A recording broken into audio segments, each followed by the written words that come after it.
कारण किती वर्ष झाली म्हणाला तुम्ही? 57. देसाई साहेब शिवसेनेला आपल्या किती झाली? साधारणतः तेवढीच. 2 वर्षांनी शिवसेना मोठी आहे आणि ती असायलाच पाहिजे, कारण पहिली शिवसेनेचा जन्म झाला आणि त्याच्यानंतर भारतीय कामगार सेनेचा. एखादी गोष्ट सुरू करणं खूप कदाचित सोपं असतं, पण ती 57व्या वर्षी सुद्धा तरुण ठेवणं हे खूप कठीण असतं आणि ते काम, तो चमत्कार तुम्ही करून दाखवलाय. साहजिकच आहे, 57 वर्ष मागे गेल्यानंतर दत्ताजी साळवींची आठवण तर आलीच पाहिजे. त्यांचं स्मरण, त्यांना अभिवादन करूनच आपण आजपर्यंत इथे आलेलो आहोत. आता याच्या पुढे सुद्धा त्यांनीच दाखवलेले, आणि त्यांनी म्हणजे तुमच्यापैकी किती जणांनी शिवसेना प्रमुखांनी त्यांची जी काही आठवण सांगितली ती ऐकली असेल मला कल्पना नाही. ऐकलंय का कोणी? ऐकलंय ना? हा, इकडे बसलेत लक्ष्मी. तो काळ होता साधारणतः 66-67 आणि संपूर्ण मुंबईमध्ये म्हणजे 1960 साली संयुक्त महाराष्ट्र झाला. मुंबई महाराष्ट्राने मिळवली, मराठी माणसाने मिळवली, लढून मिळवली, बलिदान करून मिळवली. आणि मुंबईसह महाराष्ट्र स्थापन झाल्यानंतर देखील मुंबईमध्ये मराठी माणूसच उभरावत होता. म्हणजे त्याला जवळपास म्हणजे आता जय श्रीराम बोलतात, पण तेव्हा मराठी माणसाला रामागडी म्हणायची. त्या सुमारामध्ये शिवसेना प्रमुखांनी एक झंझावात उभा केला. आम्ही शिवाजी पार्कला राहत होतो. अर्थात ही गोष्ट मला काय आठवत नाही, मी खूप लहान होतो तेव्हा, पण शिवसेना प्रमुखांनी सांगितलेली आठवण आहे की घराची बेल वाजली, दरवाजा उघडल्यावरती एक तरुण, कुरड्या केसाचा, काळा चष्मा, आवाज तर दत्ताजींचा कसा होता तुम्हाला माहिती आहे, आणि त्याने सांगितलं की मी दत्ता साळवी, तुम्ही या, तुम्ही शिवसेनेमध्ये प्रवेश केलेला आहे आणि मी माझी नोकरी सोडून आलेलो आहे. बाळासाहेब म्हणाले, अरे तुमची माझी पहिलीच भेट आहे, तुम्ही नाही म्हणे, कालचं तुमचं मी अमर हिंद मंडळातलं भाषण ऐकलं आणि मी ठरवलं की या कार्यामध्ये वाहून घ्यायचं. आता मला वाटतं दत्ताजी साळवी आजी तुम्ही सांगाल, गिरणीमध्ये जॉबवर होते. आता नोकरी मिळण्याची हालत त्याही वेळेला तशीच होती. म्हणजे एकतर शिवसेनेचा जन्म मराठी माणसाच्या न्याय हक्कासाठी झाला, नोकरी किंवा उद्योगधंदा व्यवसाय मिळवण्यासाठी म्हणून झाला. अशा या काळात एक माणूस स्वतःच्या नोकरीवरती लाथ मारून इतरांना नोकरी देण्यासाठी शिवसेनेत त्यांनी प्रवेश केला, हे केवढं त्यांचं मोठं आहे. आणि असे दत्ताजी मिश्किल पण होते, रागीट, म्हणजे राग त्यांचा एक क्षणापुरता असायचा, चिडले का भयंकर चिडायचे, पण दुसऱ्या क्षणी असं प्रेम असायचं त्यांचं की तो राग लोक सगळे विसरून जायचे लोक. आता जो काही छावा पिक्चर गाजला खूप, मी स्वतः लहानपणी शिवाजी मंदिर असेल, षण्मुखानंद हॉल असेल, दत्ताजी साळवीजींनी साकारलेला संभाजी बघितलेला बेबंदीशाही नाटकामध्ये, बेबंदशाही, आणि त्यांची तो एक आवाज, ती एक जरब, आणि त्या आवाजातले त्यांचा जो एक संवाद फेक होती, ते समोरचा माणूस असा मंत्रमुग्ध होऊन जायचा. आणि त्याच त्यांच्या कौशल्याचा वापर त्यांनी शिवसेना आणि कामगार सेना बांधणीसाठी केला, म्हणून त्यांचं खूप मोठं ऋण आहे. आता अरविंद आपण सांगत होतात की उद्धवजी ठाकरे मुख्यमंत्री होते, तुम्ही जेव्हा मंत्री होता तेव्हा आपण काय काय केलं आणि काय काय होऊ दिलं नाही. आता हा असा मुद्दा आहे. मला आठवतंय की ज्या क्षणी माझ्या लक्षात आलं की हे भाजपवाले, विशेषतः वरती बसलेले दोन, वरती म्हणजे इकडे नाही, दिल्लीला, ते फसवत आहेत, मी अरविंद सावंतांना फोन केला, अरविंद राजीनामा द्यावा लागेल. आणि अरविंदनी सुद्धा कशासाठी, माझं काय चुकलं नाही, येस सर, जाऊन राजीनामा देऊन आले एका क्षणात, एका म्हणजे विचारही केला नाही काही. आणि मग नंतरचा एक प्रश्न राहतो की एक केंद्रीय मंत्री आपल्या मंत्रिमंडळातून राजीनामा देतोय, तरी सुद्धा पंतप्रधानांना किंवा त्यांच्या पक्षाध्यक्षाला ज्या पक्षाच्या मंत्र्यांनी राजीनामा दिला त्या पक्षप्रमुखाबद्दल बोलावं असं वाटलं नाही की का तुम्ही राजीनामा देताय. इकडेच तर भाजपचे जे काय मनातले काळे जे काय गोष्टी होत्या ना त्या उघड झाल्या. त्यांना अरविंद तर नकोच होता, ही नसलेला बरा, कारण आम्हाला ते बिल पास करायचंय, कामगार कायदा, त्याला जर जे विरोध करतोय तो गेलेला बरा, म्हणून अरविंदने राजीनामा दिला ना. अरविंदना त्यांनी थांबवण्याचा प्रयत्न केला नाही, मला त्यांनी फोन केला, कारण त्यांना हे बिल पास करायचं होतं. त्याच्यानंतर मी मुख्यमंत्री झाल्यानंतर हे बिल अडवलं. मग मी असलेला कसा चालेल, कारण आम्हाला उद्योगपतींचे खिसे भरायचे. मग उद्धव ठाकरेंचं सरकार पाडा म्हणून यांनी ते सगळं काळं तरतूद सगळं करून उद्धव ठाकरेंचं म्हणजे तुमचं हक्काचं सरकार या कारणासाठी त्यांनी पाडलं. आज तुम्ही नवीन विस्तार म्हणून सांगतात की प्रत्येक विभागामध्ये आपले पदाधिकारी असतील. मी परवानगी दिली, पण एका अटीवर देतोय. जे वाक्य माझं तुम्ही सांगितलं की घर पेटवणं सोपं असतं पण घरातली चूल पेटवणं हे कठीण असतं. आता त्या चुलीचाच उपयोग करून सांगतो तुम्हाला की विभागामध्ये जे काय अधिकारी पदाधिकारी नेमाल त्यांनी जर का कामगार सेनेची वेगळी चूल पेटवली तर मात्र मी ती पेटू देणार नाही. त्यांनी शिवसेनेसोबतच राहिलं पाहिजे. स्थानिक जे काय आपले पदाधिकारी आहेत त्यांना विश्वासात घेऊनच, म्हणून तर तुम्हाला एक विभाग दिलाय. कारण गेल्या काही दिवसात आमच्या लक्षात असं आलं की जसं पूर्वी जी काय हॉटेल्स होती ती शहरी भागात म्हणजे कुलाबा बाजूला होती, आज सुद्धा आहेत, पण आता सगळी जी काय हॉटेल्स आहेत ती उपनगरात जात आहेत.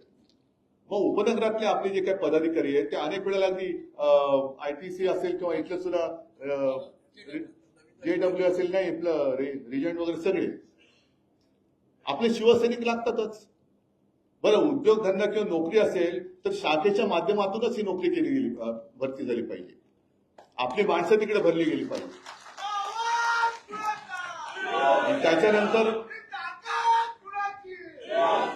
त्याच्यानंतर या पदाधिकाऱ्याला एक दंडक असला पाहिजे की ठीक आहे, तुम्ही विभागवार वेगळं कामगारांच्या हितासाठी, स्थानिक कामगारांच्या अडचणी सोडवण्यासाठी कार्यालय जरूर उघडा, पण किमान आठवड्यातून एकदा तरी शिवसेनेच्या शाखेत तुम्हाला जायलाच लागेल. मी कामगार सेनेचा, कारण काही ठिकाणी माझ्या कानावर गोष्टी येतात की काही कामगार हे कंपनीत असताना कामगार सेनेचे सदस्य असतात पण बाहेर पडल्यानंतर दुसऱ्या पक्षाचे सदस्य असतात. असं नाही चालणार.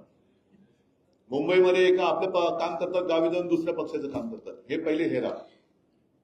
कारण शिवसेना ही केवळ वापरा आणि फेका याच्यासाठी शिवसेना प्रमुखांनी नाही जन्माला घातली. आपले न्याय हक्क मिळवण्यासाठी वेळ पडली तर लढून संघर्ष करून मराठी माणसाचे न्याय हक्क त्याला मिळवून देण्यासाठी शिवसेनेचा जन्म झालेला आहे. आणि त्याच्यामध्ये जर का कुठे भेदाभेद होणार असेल तो होणार नाही, याची एक तुम्ही सुद्धा दक्षता घ्यायला पाहिजे. आणि तुमची सुद्धा एक कमिटी असली पाहिजे. जसं शिवसेनेचे विभाग प्रमुख आहेत, आता मुंबई सोडून इतर शहरांना शहर प्रमुख आहेत, आणि काही जरी लागलं तरी शाखेबरोबर त्याचा समन्वय हा साधला गेलाच पाहिजे. हा पहिला दंडक टाकून मी म्हणेन स्थानिक पातळीवरचे नुसते समजा कोणाला मला शिवसेनेत पद देता नाही आलं तर त्यांना घेऊ नका, तर त्यांना कामगार कायदे कळतात, त्या विभागातल्या कंपन्या आणि हॉटेल्स किंवा इतर उद्योग व्यवसाय असतील त्याच्यातल्या अडीअडचणी नियम माहिती आहेत, अशाच शिवसैनिकांना तुम्ही तुमच्या त्या पदावरती नेमा. हे स्वच्छ ठेवा. नाहीतर मग अनेक जण येतात की काय इकडे काय होतं, आपल्याकडे हे वैभव आहे, उमेदवारी देताना एकापेक्षा जास्त इच्छुक उमेदवार असतात, एकापेक्षा एक सरस किंवा सगळे तोलामोलाचे असतात, निवडणं फार कठीण असतं. कधीतरी मी तुम्हाला सगळ्यांना सांगतो, माझ्यासमोर निवडणुकीत लोक येतात, आता सुद्धा पदाधिकारी नेमताना तोलामोलाचे 2-2, 4-4, 5-5 लोक येतात. जिल्हा प्रमुख पाहिजे म्हणजे व्हायच्या ताकदीचे असतात, शहर प्रमुख व्हायचे असतात. मग त्याच्यातनं निवडण्याचं कसं, कारण 4 जण आले, एकालाच पद देऊ शकतो, एकालाच उमेदवारी देऊ शकतो, त्याला दिल्यानंतर मग बाकीचे नाराज. सगळेच होतात अशातला भाग नाही, तरी सुद्धा अनेक जण तुमच्यापैकीच कितीतरी आहेत की त्यांना आजपर्यंत मी काही दिलं नाही तरी शिवसेनेसाठी, मराठी माणसासाठी आणि हिंदुत्वासाठी लढतात. मग मी सगळ्यांना काय सांगतो की अरे एकदा तुम्ही माझ्या खुर्चीत बसून बघा. पक्षप्रमुख उद्धव ठाकरे, कुटुंब प्रमुख उद्धव ठाकरे यांचा विजय असो, तो विजय त्या खुर्चीत बसून दाखवा आणि मग बघा काय असतं त्या विजयाचं. एक मी दुःख नाही म्हणत कधीच, पण ह्या गोष्टी अशा असतात. आणि नंतर मग काय होतं की ठीक आहे, अमुक शिवसेनेचं नाही करता आलं तर युवा सेनेचं तरी करा. अरे हा परवा आला होता याच्या नातवाला ऍडमिशन पाहिजे म्हणून, आणि ह्याला युवा सेनेचं करू. तसं नाही. तर तसं तुम्ही पण एक पथ्य पाळा की इथे मी काय करू, म्हणजे नाईलाज असेल तर तिकडे लगेच तुम्ही कामगार सेनेचं नेमला, असं करू नका. एक जण तर माझ्याकडे असं आलं होतं की मला साहेब अमुक पद देता येत नसेल तर निदान सामनात तरी घ्या. आणि म्हटलं हे काय सामना, मुखपत्र जरूर आहे पण शिवसेनेत नाही म्हणून ही काय ऍडजस्टमेंट सेना नाहीये कुठे. एक नवीन सेना काढूया आपण, ऍडजस्टमेंट सेना. असं नाही करतायत. तर तिकडे सगळ्यांचाच मान राखून हे काम करणारी लोक तिकडे नेमा. कारण आत्ताचा सुद्धा काळ आहे, कामगार कायदे, विरोध तर करायलाच लागेल. पण विरोध करताना ज्या वेळेला आपण निवडणुकीला सामोरे जात असतो तेव्हाच जर का आपले डोळे उघडून आपण मतदान केलं ना, तर हे कायदा आणणारेच आपण तिथल्या तिथेच त्यांना चिरडून टाकलं असतं. पण तेव्हा आपण आपले विस्कळीत असतो, काहीतरी गारुड आपल्या डोक्यावरती टाकलं जातं, बुद्धीवरती. जसं आता मध्ये वक्फ बोर्डाचं टाकलं. आपण का विरोध केला? वक्फ बोर्डाच्या सुधारणेला विरोध करण्याचं कारण काय की जो प्रश्न मी असेल, अरविंद सावंतांनी लोकसभेत असेल, जो सरकारला विचारला तोच सुप्रीम कोर्टाने त्यांना विचारला. सुधारणा करताना वक्फ बोर्डामध्ये गैरकारभार चालले असेल तर त्याला जरूर पायबंद करा. सगळीकडेच कुठेच गैरकारभार चालता कामा नये.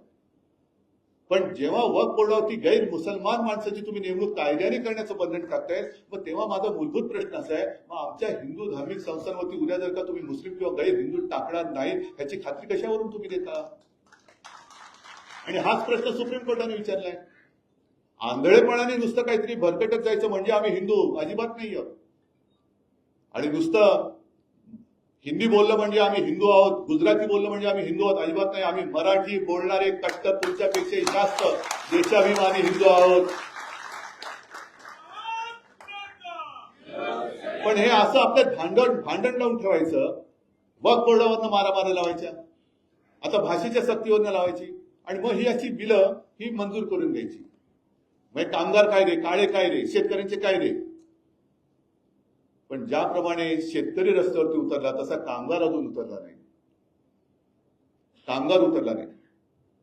कारण ह्यांचं काय एक मिशन हेच आहे की कुठेही कोणी एकत्र येता कामा नये. कुठेही एकत्रित म्हणजे संघटित व्हायचं नाही, विस्कळीत ठेवायचं आणि सतत एका दबावाखाली ठेवायचं, टेन्शन खाली ठेवायचं. म्हणजे स्वतः जो आपल्या घरच्या चिंतेने, स्वतःच्या चिंतेने ग्रस्त असेल त्याला जाऊ दे ना, कायदे आणले आणू दे ना, जमीन गेली जाऊ दे ना, धारावी गेली जाऊ दे ना. पण तुम्ही टेन्शनमध्ये, अरे माझं काय होणार याच्यामध्ये, म्हणजे हे सगळे जे काही काळे कायदे आहेत याच्यामध्ये आता परमनंट लेबर किती टक्क्यामध्ये राहिलं असेल? किती टक्के? टक्क्यात मोजायची वेळ आली. कारण रोजची तुम्हाला म्हणजे जे काही नवीन भरती होते, हायर अँड फायर, म्हणजे आज काम आहे उद्या काम असेल असं नाही, उद्या काम असलं तर तुलाच मिळेल असं नाही, सगळं काही मालकाच्या मर्जीवरती. मला माझ्या कामाची चिंता आहे, तू काय घेऊन बसतात कायदे बिदे, हे वक्त काय, हे काय ते काय, ह्याच्यातच आम्ही म्हणजे त्याच्यात बिझी राहिल्यानंतर हे काय करायचं? आज सुद्धा जी काही बातमी आलेली आहे, आणि म्हणून मी काही वेळेला मुद्दा म्हणून सामन्यात खेरीज आलेल्या बातम्यांचा उल्लेख करतो. तुम्ही म्हणाले तुम्ही आम्हाला काय सांगताय, तसं नाहीये. आपल्याला भांडणात गुंतवून ठेवून ह्यांचे काय चाळे चाललेत ते बघा. आता ही मुंबई आहे, मुंबईमध्ये ओरबाडायचं काम चालूच आहे. आता ठाण्यामध्ये क्लस्टरची एक योजना आणतात. क्लस्टर करा, जरूर करा, पण ते एका बिल्डरसाठी करतायत. म्हणजे ह्या सगळ्या ज्या काही गोष्टी आहेत या करून घ्यायच्या, सगळ्या गोष्टी त्यांच्या अगदी अदानीच्या घशात घालायच्या किंवा त्यांच्या उद्योगपती मित्रांच्या घशात घालायच्या. पण तुम्ही त्याच्यावरती बोलता कामा नये म्हणून तुम्हाला भांडणामध्ये व्यस्त करून ठेवायचं. मग ते वक्फवरनं भांडा किंवा हिंदी मराठीवरनं भांडा, आणखीन कशावर, पण भांडा म्हणजे आमच्याकडे लक्ष येणार नाही, आम्ही आमचे सगळे पैसे ओरबाडून हे निघून जाणार. आज प्रश्न महत्वाचा एक आहे की आपलं हे जे काय आता दुर्दैवाने सरकार आले, दोन्हीकडे, इकडे काय आणि वरती काय, जाहीरनाम्याबद्दल कोणीच बोलत नाहीये. अगदी मी मचला ठीक आहे, एक क्षणभर आपण धरून चालू की महाराष्ट्राचं सरकार हे त्यांनी दिलेल्या थापांमुळे किंवा आश्वासनांमुळे लोकांनी त्यांना मतदान केलं. लाडक्या बहिणींना आम्ही 2100 रुपये देऊ, दिलं लोकांनी, बहिणीने आपलं मतदान केलं, मानू आपण, चला. शेतकऱ्यांची कर्जमुक्ती करू, शेतकऱ्यांना हमी भाव देऊ, सगळ्या एवढ्या लोकांना, मोदी तर म्हणाले ते दरवर्षी 2 कोटी लोकांना रोजगार देऊ. कुठे त्याच्यावरती कोणीच बोलत नाहीये. त्याच्यावरती कोणी जर का विचारलं तर आम्ही, म्हणजे अजित पवार सांगतात की माझ्या भाषणामध्ये कर्जमुक्ती कधी बोललो तुम्ही दाखवा. म्हणजे जे तुम्ही बोललात, ज्याच्यावरनं तुम्ही मतं मिळवली, ते सोडून तुम्ही बाकीच्या सगळ्या गोष्टी करतात. मग हे एवढं खोटं बोलणारं सरकार आपण परत परत मी पुन्हा देईन, मी पुन्हा देईन, पुन्हा आपण त्यांना मत देईन, असंच हा कोणतं राजकारण आहे? ते म्हणतात मी पुन्हा येईन, मी ठीक आहे, पण एवढं फसवल्यानंतर सुद्धा मी पुन्हा देईन, हा कुठला मूर्खपणा चाललेला आहे? आणि आज सुद्धा जे काय आहे की हिंदीची सक्ती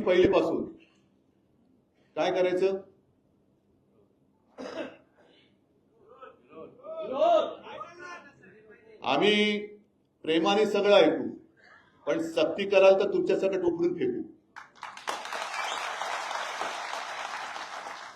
एक तर शिवसेनेने सुरू केलेलं आहे, जे अमराठी आहेत, मुंबईमध्ये राहत आहेत, वर्षानुवर्ष राहत आहेत, पिढ्यानपिढ्या राहत आहेत, त्यांना चला मराठी शिकूया, त्याला प्रतिसाद मिळतोय. अनेक उत्तर भारतीय त्या आपल्या क्लासेसला येत आहेत, अनेक उत्तर भारतीय येत आहेत.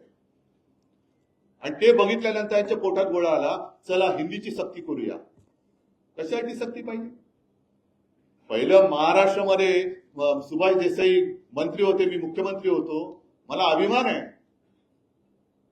की महाराष्ट्रामध्ये मराठी भाषा ही सक्तीची करण्याचा निर्णय हा माझ्या नेतृत्वाखालच्या सरकारने घेतलेला आहे. पहिलीपासून जो महाराष्ट्रामध्ये राहील त्याला मराठी आलीच पाहिजे, ही सक्ती असलीच पाहिजे. मग हिंदीची तुम्ही सक्ती जर करत असाल, होऊ देणार नाही, हा भाग वेगळा आहे. पण सगळ्या दुकानांवरती महाराष्ट्रामध्ये मराठीमध्ये लिहिण्याचा सुद्धा आम्ही कायदा केला आहे. तो कायदा अंमलबजावणीमध्ये किती आणला या सरकारने? काही नतद्रष्ट तर त्याच्या विरुद्ध कोर्टामध्ये गेले. अरे इथे राहता, इथलं आमचं मीठ खाता आणि मराठी भाषेला तुम्ही विरोध करता. यांचं सरकार, आपलं सरकार गेल्यानंतर, सरकार होतं तेव्हा कोणाची हिंमत नव्हती, पण आपलं सरकार गद्दारी करून पाडल्यानंतर, ते एसनशीनी गद्दारी करून पाडलं आणि पाडल्यानंतर त्यांच्या पालख्या वाहत आहेत, त्यांचे पाय चाटतायत आणि मराठीवरती अन्याय करणाऱ्यांचे पाय चाटणारे हे कसले बाळासाहेबांचे विचारून येणार पुढे? पण ह्यांचं सरकार आल्यानंतर, म्हणजे मी तर कदाचित असं म्हटलं तर वावगं ठरणार नाही की महाराष्ट्राच्या मारेकऱ्यांची सुपारी घेणार हे सरकार आहे का? त्यांचंही सरकार इकडे बसले, ते सत्ताधारी म्हणून आमच्यावरती राज्य करतायत का? महाराष्ट्राचे आणि मराठीचे मारेकरी, त्यांची सुपारी घेतलेले हे सत्ताधारी महाराष्ट्राला दुर्दैवाने लाभलेत का? पण यांचं सरकार आल्यानंतर मराठी नाही आती, मराठी लोक गंदे है, वो नॉनव्हेज खाते. मग मी सुद्धा आजपासून सांगतोय की जसं आपण ते म्हटलं होतं ना, इस देश में रहना होगा तो वंदे मातरम कहना होगा, तसं इस राज्य में रहना होगा तो जय महाराष्ट्र बोलना ही होगा.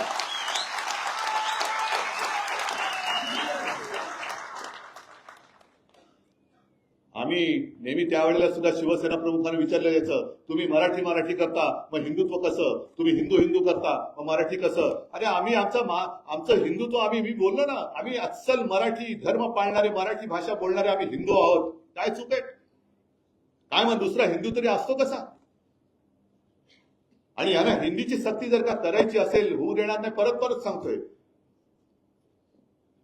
तर फडणवीसांना सांगतोय, तुमचे मध्ये जे वरचे खाली आले होते ना, कोण जोशी का कोण, मध्ये माशी शिंकल्यासारखे शिंकून गेले, जोशी का माशी, ते जिथे बोलले त्या घाटकोपर मध्ये पहिल्यांदा मराठी सक्तीची करून दाखवा. जा, घाटकोपर मध्ये मराठी आलंच पाहिजे आणि मग आम्ही हिंदीचं काय असेल ते आम्ही बघून घेतो. पण मुंबई में वो मराठी येण्याच पाहिजे ऐसा कोई है नहीं. तुमको आलं येतं का नाही आता? हे असेच ही माणसं, ह्यांच्याकडनं आम्ही मराठीचा घात आमच्या डोळ्यात येत होता, आम्ही बघत बसायचं. पहिले सांगा ना, घाटकोपरची भाषा सुद्धा मराठीच आहे, तिकडे मराठी सक्तीची करा. प्रत्येक माणूस तिथला मराठीमध्ये बोलणारा मला दाखवा.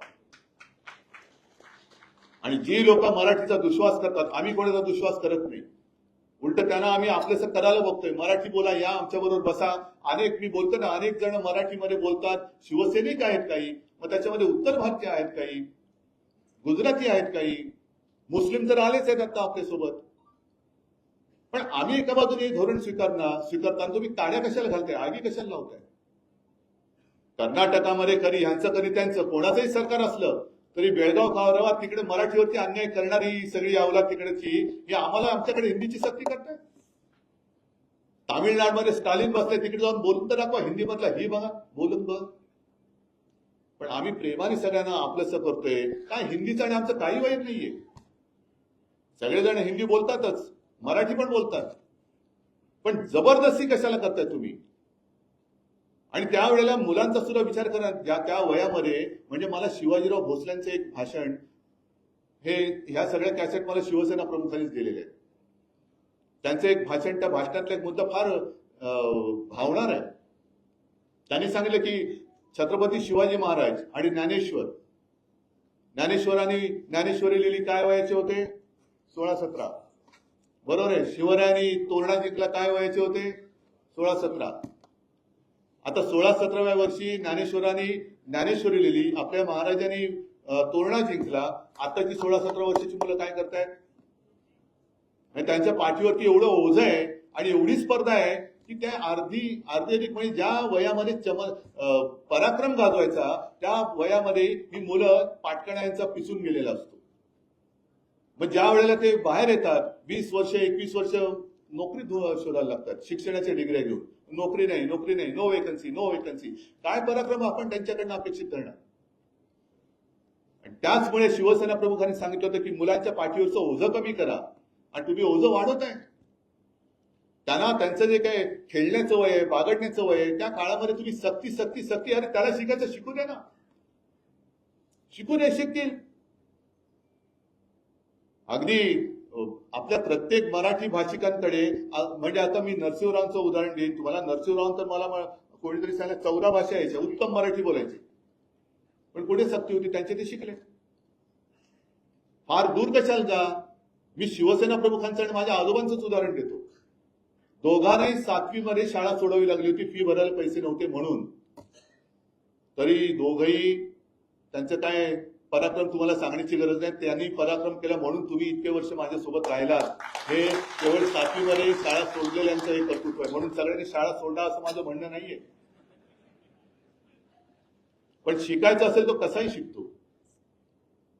आणि पहिला महत्वाचा मुद्दा म्हणजे फडणवीस साहेब, तुम्ही जे काय आमच्यातनं गद्दार घेतलेत त्यांना पहिलं हिंदी काय पहिलं मराठी सक्तीचं करा. मराठी कसं बोलायचं, कारण त्यांचं मराठी म्हणजे काय. आणि तसं एक शिवसेना प्रमुखांचं भाषण सुद्धा आहे, ते आहे ना षण्मुखानंद मधलं. हा नाही ते असे ते मैंने बोलिया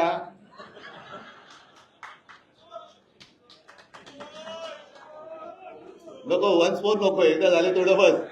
एकदा बोल्या उतना काफी आहे. जिसको समझना है उसको समजा. पण त्यांना पहिले तुमचे सहकारी चांगले सुशिक्षित आहेत का? म्हणजे मी परत सुशिक्षित अशिक्षित असा वाद नाही करू इच्छित, पण तेवढ्या क्षमतेचे आहात का की केवळ गद्दारीचीच सर्टिफिकेट घेऊन तुम्ही त्यांना पद दिलेली आहे? तू किती वेळा पक्ष बदललास? अरे वा, चल ये, डबल ग्रॅज्युएट आहेस तू. हा, म्हणजे पक्ष फोडण्याचा अनुभव दांडा ये माझ्याकडे. ही सगळी अशी तितर झालेली लोक आणि ही आपल्या राज्याचं शैक्षणिक धोरण शिकवत आहेत. हे एक शैक्षणिक धोरण ठरवत आहे. हे मोठं दुर्दैव आहे. माझं तर मत असं आहे की मराठीसाठी आणि महाराष्ट्राच्या हितासाठी अगदी किरकोळ भांडणं, तुम्ही बाहेर गेल्यानंतर बातम्या वाचल्यानंतर कळेल मी किरकोळ भांडण्याचा संदर्भ काय आहे. किरकोळ भांडणं बाजूला ठेवायला मी सुद्धा तयार आहे. आणि मी सुद्धा सर्व मराठी माणसांना या हितासाठी, महाराष्ट्राच्या हितासाठी, मराठीसाठी एकत्र येण्याचं आवाहन करतोय. पण माझी अट एक आहे की जेव्हा आम्ही लोकसभेच्या वेळेला सांगत होतो की अरे महाराष्ट्रातनं गुजरातमध्ये हे सगळे कारभार घेऊन जातात, उद्योग घेऊन जात आहेत, तेव्हाच जर का विरोध केला असता तर आज ते सरकार तिकडे बसलं नसतं. आज तिकडे महाराष्ट्राच्या हिताचा विचार करणारं सरकार आपण केंद्रात बसवलं असतं आणि राज्यात सुद्धा आपल्या महाराष्ट्राच्या हिताचा विचार करणारं सरकार बसलं असतं. त्याच वेळेला हे काळे कामगार कायदे आपण फेकून दिले असते कचऱ्याच्या टोपलीमध्ये. पण तेव्हा पाठिंबा द्यायचा, आता विरोध करायचा, मग परत तडजोड करायची. हे असं नाही. महाराष्ट्राचं हित, मग त्याच्या आड जो कोणी येईल त्याचं स्वागत मी करणार नाही, त्याला मी घरी बोलवणार नाही, त्याच्या घरी मी जाणार नाही, त्याचं आदर स्वागत, त्याच्याबरोबर पंक्तीला बसणार नाही, हे पहिले ठरवा आणि मग महाराष्ट्र हिताच्या गोष्टी करा. बाकी आमच्यातली भांडणं मी आज सांगतो, जी काय भांडणं माझ्याकडनं नव्हतीच कोणाशी, मिटून टाकली. चला, पण पहिले हे ठरवा महाराष्ट्राचं हित. आणि मग त्यावेळेला सगळ्या मराठी माणसांनी ठरवायचं की भाजप सोबत जायचं का शिवसेनेसोबत. म्हणजे माझ्याबरोबर एसएनसी नाही, गद्दार सेना नाही, पण ठरवा कोणासोबत जाऊन महाराष्ट्राचं, मराठीचं आणि हिंदुत्वाचं हित होणार आहे, माझ्या बरोबर का भाजप बरोबर. आणि मग काय द्यायचा असेल तो अगदी पाठिंबा द्यायचा आहे, विरोध करायचा बिनशर्त करा, माझी काही हरकत नाहीये. महाराष्ट्राचं हित ही एकच शर्त आहे माझी. पण मग बाकीच्यांना, या चोरांना, गाठी बेटी आणि कळत नकळत पाठिंबा किंवा त्यांचा प्रचार करायचा नाही. ही पहिली शपथ घ्यायची छत्रपती शिवाजी महाराजांची आणि मग टाळी देण्याची हळी द्यायची.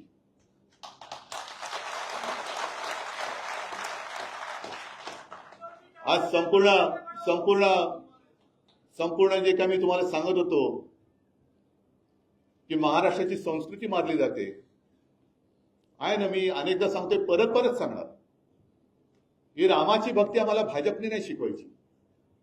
मी गेल्या वर्षी 23 जानेवारीला जेव्हा नाशिकला कार्यक्रम झाला तेव्हा काळाराम मंदिरात गेलो होतो आणि नंतरच्या सभेत मी सांगितलं होतं की आम्हाला भाजपा मुक्त राम पाहिजे. कारण नाही तर तेच होत आहे, रामाला भेटताना तुम्ही कशाला बडव्यांसारखे मरे पाहिजे भाजपवाले. आम्ही आणि राम आमचा आहे ते बघून आमचं नातं आहेच, तुम्ही कोण सांगणार आहे आम्हाला. त्याच्यामुळे जय श्रीराम आम्ही बोलू, पण तुम्हाला जय महाराष्ट्र, जय शिवराय, जय भवानी बोलावंच लागेल तर महाराष्ट्रामध्ये राहा, नाही तर तुमच्या कुठे गावी जायचं तर निघून जा. आम्ही इकडे मुंबईमध्ये महाराष्ट्रामध्ये सगळे भाषिक गुण्यागोविंदाने नांदतोय, त्यांच्यामध्ये काड्या घालण्याचे धंदे करू नका. जर तुम्ही आमच्यावरती सक्ती काही करण्याचा प्रयत्न केला तर ती सक्ती आज आम्ही जुगारून दिलेली आहे, हे आज मी जाहीरपणाने सांगतो. प्रेमाने बोलाल तर ऐकू, जबरदस्ती कराल तर लाथ घालून हाकलून देऊ. आणि त्याच्यासाठी मला कामगारांची पण गरज आहे, कारण समाजामध्ये 2-3 वर्ग असतात. कालच त्या एका पुस्तक प्रकाशनाच्या वेळेला मधु मंगेश कर्णिक बोलले होते की समाज पुरुष जो असतो म्हणजे कोण, तुम्ही जनता. तिला हजारो डोळे असतात, हजारो हात असतात, हजारो पाय असतात. आणि म्हणून तर मला वाटतं प्रॉब्लेम होतो, कारण हजारो पाय असल्यानंतर एक पाय म्हणतो इकडे जाऊया, दुसरा म्हणतो इकडे जाऊया, तिसरा म्हणतो तिकडे जाऊया. समाज भरकटतो त्याच्याचमुळे. समाज बघतोय पण त्या समाजाला व्यवस्थित रस्त्यावरती ठेवणं हे कामगारांचं काम आहे. थांबा जरा, पण भाजपलाही करेल आणि उद्या परत बातमी येणार, मध्येच राष्ट्रगीत सुरू झालं. जरा बघा, कोण नको तिकडे बोटं घालू नका.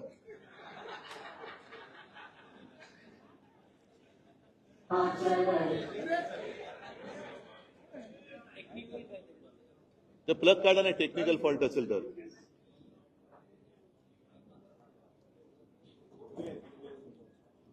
तर अगदी स्वातंत्र्य लढा असेल किंवा संयुक्त महाराष्ट्राचा लढा असेल, ज्या वेळेला गिरणी कामगार आणि कामगार रस्त्यावरती उतरला तेव्हा त्या चळवळीला एक काहीतरी मूर्त स्वरूप आला आणि तेव्हा तो लढा हा यशस्वी होऊ शकला. हे कामगारांचं मी नाही म्हटलं तरी एक शौर्य आहे.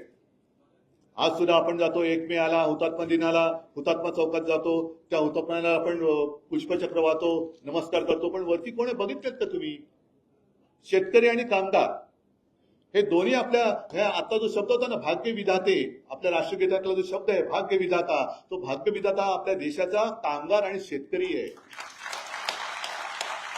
मी म्हणेन कदाचित वेळेवरती त्यांनी ते वाक्य ऐकवलं मला. मी मगाशी त्याला जरा बोललो असेल, पण आता धन्यवाद देतो की वेळेवरती मला तो भाग्य विधाता शब्द ऐकवला, कारण भाग्य विधाता देशाचा माझ्या समोर बसलेला आहे. हा भाग्य विधाता आहे. तुमचं भाग्य, देशाचं भाग्य ठरवणारे तुम्ही लोक आहात, तुमचं भाग्य ठरवणारे राजकारणी नाहीयेत. पण तुम्हाला फसवून तुमचा अधिकार हा हिरावून घ्यायचा. आणि आता तर हसण्यावरती सुद्धा बंदी येईल की काय असं झालेलं आहे. म्हणजे मध्यंतर मी बातमी वाचली की ओडिसाचे एक निवृत्त न्यायाधीश आहेत एस मुरलीधर, त्यांनी त्यांचं मत व्यक्त केले. त्यांनी सांगितलं लोकशाहीचे नियम सगळ्यांना पाळलेच पाहिजेत, त्याच्याबद्दल वाद नाही. लोकशाहीमध्ये म्हणजे संविधानाबद्दल जे काही नियम आहेत ते सगळ्यांनी पाळलेच पाहिजेत, पण त्याच बरोबरीने स्वतःचे अधिकार हे तुम्हाला माहिती असलेच पाहिजेत. आणि या अधिकाराचा वापर आपण केला नाही तर आपल्याकडे तो अधिकार आहे हेच आपण विसरून जाऊ. आजकाल तर हसण्याच्या अधिकारावरती सुद्धा गदा येते की काय अशी भीती निर्माण झाली. हे माझं तर आहेच, पण त्या निवृत्त न्यायाधीश एस मुरलीधर यांचं सुद्धा मत आहे. तर हे अधिकार तुम्ही करायचे, गाजवायचे, जागृती तुम्हाला आणायचे. म्हणजे अरविंद, तुम्ही जे म्हणालात की विभागवार तुम्ही आता पदाधिकारी करतायत, तसं करा, पण त्याच्या मागे मला जे काम पाहिजे की शिवसेना आणि शिवसेनेचा महाराष्ट्राचा महाराष्ट्र धर्म आणि देशाला जपणारं हिंदुत्व याचा विचार पेरणारा माझा तो कामगार पाहिजे. आणि त्यांच्या सुद्धा बैठका झाल्या पाहिजेत. प्रत्येक वाड्या वस्त्यांमध्ये, प्रत्येक कंपन्यांमध्ये आपण काय करतो आहोत. जसं आता एक आता RSSच्या गोष्टी बाहेर यायला लागल्या की यांचं गुप्त यांची शिबिरं चालतात. चिंतन शिबिर, कुंतन शिबिर, नाही मनन चिंतन शिबिर, मनन शिबिर, त्याच्यामध्ये नेमकं चालतं काय? आपण आपले जे काही विचार आहेत हे आपण दिले नाही तर आणखीन दुसरं कोण देणार? आणि मग एवढं सगळं विचित्र झालेलं आहे की सोशल मीडिया असेल, अमुक मीडिया असेल, या सगळ्या गोष्टीला मुकाबला करत करत आपल्याला खरं जे काय आहे ते जनतेसमोर बेधडकपणाने मांडणं हे आपलं काम आहे, तर तो खरं शिवसैनिक. आणि मला खात्री आहे की जेव्हा एखादी संघटना, म्हणजे तुमच्यासारखे अनेक, आता ही शिवसेनेची म्हणा, कामगार सेनेची म्हणा, ही कितवी पिढी, पण एखादा विचार जेव्हा पहिल्या पिढीतून दुसऱ्या पिढीत पुढच्या पिढीत जातो तेव्हाच तो विचार अमर असतो, तेव्हाच त्या विचाराला अमरत्व प्राप्त होतं. आणि तसं शिवसेना प्रमुखांनी आणि अगदी माझ्या आजोबांनी दिलेला विचार आज सुद्धा पुढच्या पिढीला आपला का वाटतो? कारण त्या विचारामध्ये काहीतरी जीव आहे, त्या विचारामध्ये काहीतरी तेज आहे, काहीतरी प्रेरणा आहे, आणि तोच विचार हा आपला प्राण आहे, हा आपला प्राण आहे. म्हणून आपण म्हणतो ना, जीव गेला तरी 72, अजिबात घालवायचा नाही. जो जीव घ्यायला येईल त्याचा जीव गेला तरी 72, पण मी लढेन आणि लढेन. जय हिंद, जय महाराष्ट्र.